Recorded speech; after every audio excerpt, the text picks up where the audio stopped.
Welcome to தனாஸ் kitchen. இன்னைக்கு நம்ம restaurant போனா ரொம்ப ஆசையா ஆர்டர் பண்ணி சாப்பிடுற பட்டர் சிக்கன் மசாலா எப்படி பண்றதுங்கிறத பார்க்கலாம். இதுல பட்டர் சிக்கன் மசாலான்னு பேர் இருக்கிறதுனால நிறைய பட்டர் போடணும் அப்படின்னா கிடையவே கிடையாது.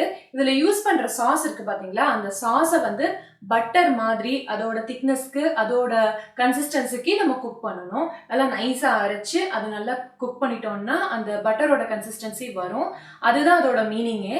நம்ம அதோட கொஞ்சம் அதோட ஃப்ளேவருக்கு நம்ம கொஞ்சமா பட்டர் சேர்த்துக்கிட்டோம்னாலே போதும். இந்த butter chicken step by step எப்படி பண்ணுங்கிறத நம்ம இந்த வீடியோவில் பார்க்கலாம். பட்டர் சிக்கன் பண்ணுறதுக்கு 1/2 கிலோ அல்லது 1 பவுண்ட் அளவுக்கு தோல் இல்லாத எலும்பு இல்லாத சிக்கன் எடுத்துக்கோங்க. அதோட உப்பு 1 teaspoon, Kashmiri chilli powder 1 teaspoon, பூண்டு பொடி 1 டீஸ்பூன், இஞ்சி பொடி 1 டீஸ்பூன், இல்லைன்னா இது ரெண்டுக்கும் சேர்த்து 2 டீஸ்பூன் அளவுக்கு இஞ்சி பூண்டு பேஸ்ட்டு சேர்த்துக்கலாம். வினிகர் 1 டீஸ்பூன், இதெல்லாம் ஒன்றா சேர்த்து கலந்து வச்சுருங்க. இப்போ இதெல்லாம் இந்த சிக்கனோட சேர்ந்து ஊறட்டும். அதுக்குள்ளே நம்ம சாஸ்க்கு தேவையானதெல்லாம் தாளித்து வேக வச்சு எடுத்துக்கலாம். இப்போ ஒரு பேனில் 1 டீஸ்பூன் அளவு பட்டரும் 1 டீஸ்பூன் அளவு ஆயிலும் சேர்த்துட்டு அதில் 1 கப் அளவுக்கு பெரிய வெங்காயம் சின்ன சின்னதாக நறுக்கி அதில் சேர்த்துக்கிறேன். இந்த வெங்காயம் லைட்டாக வதங்கினோன்னே அதில் 1 பட்டையும் 1 பிரிஞ்சலையும் சேர்த்து நல்லா வதக்கிக்க போகிறேன்.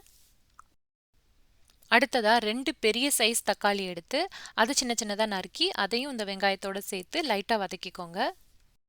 இப்போ இந்த வெங்காயம் தக்காளி சீக்கிரம் வதங்குறதுக்காக 1 டீஸ்பூன் அளவு உப்பு சேர்த்துருக்கேன். அதில் 1 teaspoon Kashmiri chilli powder, 1 teaspoon garam masala, 1 teaspoon garlic powder, இது மூணும் சேர்த்து நல்லா வதக்கிக்கோங்க. கார்லிக் பவுடர் இல்லைன்னா அதுக்கு பதிலாக கார்லிக் பேஸ்ட் சேர்த்துக்கலாம்.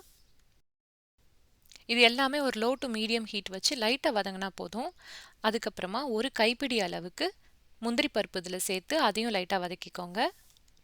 இதோட 1 டேபிள் ஸ்பூன் அளவு சர்க்கரை சேர்த்துக்கோங்க. இந்த சர்க்கரை வேணாங்கிறவங்க அவாய்ட் பண்ணிக்கலாம். பட் சர்க்கரை சேர்த்தோன்னா தான் அப்படியே ரெஸ்டாரண்ட் ஸ்டைலில் அந்த டேஸ்ட் கிடைக்கும். இதில் இப்போது 2 கப் அளவுக்கு தண்ணி சேர்த்து நல்லா கொதிக்க விட்டுறலாம். இது நல்லா கொதிச்சு வரட்டும். கொதிச்சு வந்தக்கப்புறமா இதை நல்லா ஆற வச்சு அரைச்சி எடுக்க போகிறோம். இப்போ இந்த சாஸ் கொதிச்சுட்டு இருக்கும் போது நம்ம மேரினேட் பண்ண சிக்கன் எல்லாம் வறுத்து எடுத்துக்கலாம்.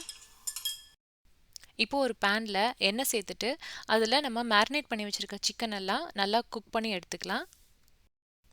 இந்த சிக்கன் எல்லாம் பார்த்திங்கன்னா ஒரு 5 மினிட்ஸ்க்கு மேலே குக் பண்ணவே வேண்டாம். ஏன்னா இந்த சிக்கனை வறுத்து எடுத்துட்டு இதை திருப்பியும் சாஸில் போட்டு வேக விட போகிறோம். அதனால் குயிக்காக நான் ஒரு எல்லா பக்கமும் அந்த சீல் பண்ணுற மாதிரி நம்ம மேரினேட் பண்ணி வச்சுருக்கிற அந்த மசாலா எல்லாம் அந்த சிக்கனோட சீலாக்கி வர மாதிரி மட்டும் பாதி அளவுக்கு குக் பண்ணி எடுத்துக்க போகிறேன். இப்போ அந்த சிக்கனை வறுத்து எடுக்கிறதுக்குள்ளே நம்ம சாஸ்க்கு வேக போட்டிருந்தோம் இல்லையா, அதுவும் நல்லா வெந்து வந்துருச்சு. அதை நான் சிக்கன் வறுத்து எடுத்து அந்த பேனில் போட்டு அந்த சிக்கனோட மசாலாவும் வர்றதுக்காக அதில் போட்டு ஒரு 2 நிமிஷம் மட்டும் கொதிக்க விட போகிறேன். இப்போ அது நல்லா ஆறட்டும். ஆறினக்கப்புறம் இதை நல்லா நைஸாக அரைச்சி எடுத்துக்கலாம். இப்போ பாருங்கள், இந்த சாஸ் நல்லா இந்த அளவுக்கு ஸ்மூத்தாக இருக்கணும். அந்த அளவுக்கு நல்லா நைஸாக அரைச்சி எடுத்துட்டு இதில் நம்ம வறுத்து வச்சு அந்த சிக்கன் இதோட சேர்த்துக்கலாம். சேர்த்துட்டு இப்போ இந்த சாஸோட இந்த சிக்கன் திருப்பி ஒரு 5 நிமிஷம் மட்டும் குக் ஆனால் போதும். இப்போ இந்த சாஸும் சிக்கனும் ஒன்றா சேர்த்துட்டு அதை அடுப்பில் வச்சு ஒரு 5 நிமிஷம் மட்டும் நான் கொதிக்க விட போகிறேன். நல்ல கொதி வரட்டும். வந்தக்கப்புறமா இதில் நம்ம கொஞ்சம் க்ரீமும் கசூரி மேத்தியும் சேர்த்துக்க போகிறோம். இதில் பாருங்கள், ஒரே ஒரு பிஞ்ச் அளவுக்கு தான் கசூரி மேத்தி எடுத்திருக்கேன்.